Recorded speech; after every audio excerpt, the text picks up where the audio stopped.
We are all children of Africa.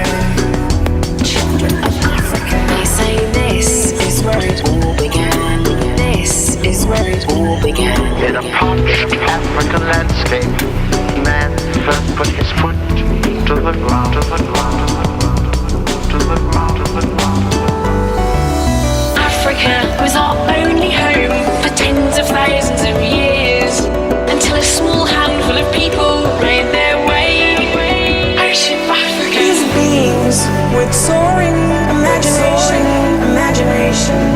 eventually flung themselves and their machines into interplanetary space.